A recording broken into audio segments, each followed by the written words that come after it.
I had a special request from Chad. Yesterday it came by. It was Anthony. A special request from Anthony. It came to me via Chad. So he asked how to beat me, basically. Or really, what he was asking, is there a defense for the Flèche? Because I've been known to use it occasionally. So we're going to look at kind of like what it is. What is the Flèche? Why I do it. When I do it. When we all should do it.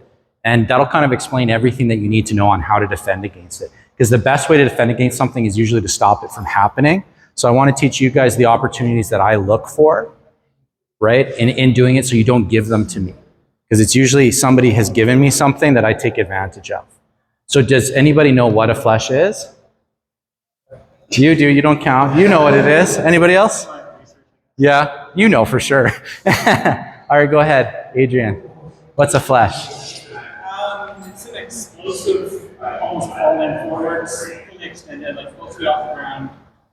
Almost. Landing Almost. So that's one definition of a Flèche. The definition of a Flèche is broader than that, though. In modern fencing, it means a passing attack. A passing attack, right? So sometimes they call it the Flèche because during a certain period of fencing in around the 1940s, people started doing it with both feet in the air.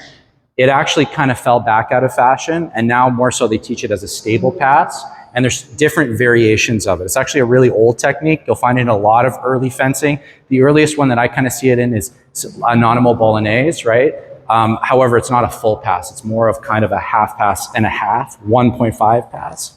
So basically what it is it's a front-loaded attack, okay? So what I do is I extend my arms out and I front weight. Okay, this sets me up to do something called a pass, which you guys all know. We all do it in rapier. That's actually a Flèche. That is a Flèche. That's part of a Flèche. The second part of it is when you do a full Flèche, or sometimes it's called a full pass in historical treatises like Hope. And that includes when you've forcefully passed forward, you need to make some continuous steps afterwards is what I was looking for.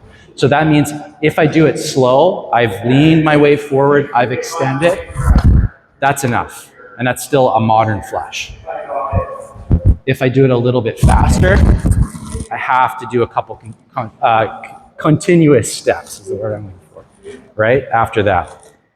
There's also different ways. You can either do it directly at your opponent, and this is more of a historical style because I'm going to end with a conclusion, which means after I've hit my opponent, I'm going to grab his arm, and I'm going to have run him through with my sword. My hilt is going to be pressing against his sword, and I've got his arm. That's a really good historical way to end it. If I don't want to be mean like that and I don't want to crash into the person, if I'm being safe, sometimes I'll run off to the side as I do it, just so I don't get contact.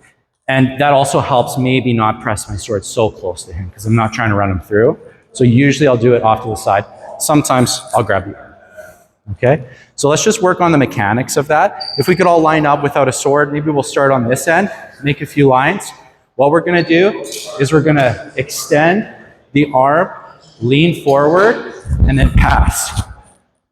Okay, and you can do that with just a still pass like this, or you can do that with a couple steps. Okay, do it at your own pace. Everybody line up. We'll come this way. Let's go.